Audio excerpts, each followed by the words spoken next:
Alors, coup dur pour Mazepin qui ne pourra pas courir avec sa licence russe en Formule 1. Alors ça, c'est quand même fort. Comme on l'a rapporté récemment, Nikita Mazepin ne pourra pas courir sous licence russe en F1, devant emprunter une licence neutre pour effectuer ses grands débuts dans la discipline. En effet, le tribunal arbitral du sport a décidé en décembre que les athlètes russes étaient interdits de compétition à la suite d'un scandale de dopage impliquant l'agence antidopage russe.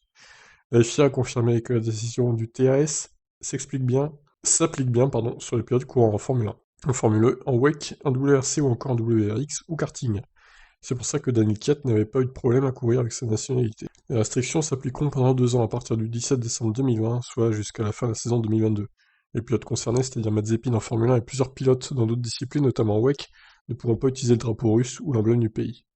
Ils pourront en revanche porter les couleurs du drapeau de sur leur casque. Celui-ci ne pourra pas être représenté tel qu'il est, ni tel qu'il était dans les anciennes versions. Les pilotes devront également choisir sous quelle bannière ils disputent les compétitions.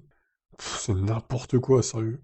Ils pourront par exemple être athlètes neutres, et le terme Russie pourra être accolé, à condition qu'ils ne soient pas qu'ils ne soient pas plus gros que les deux autres mots sur la représentation visuelle de cette licence. Les mots Russian et Russian Automobile Federation sont interdits, mais pas l'acronyme RAF de ce dernier. Les spectateurs ont le droit d'agiter le drapeau russe dans les tribunes, s'il y a un public. Mais l'hymne ne pourra pas être joué sur les podiums, bien que dans le cas de Mazepin, il y ait peu de chances de l'y voir. Ouais, c'est vrai que Mazepin, le jour où il gagnera une course de Formule 1, il n'y aura plus que lui sur la piste, hein, je pense.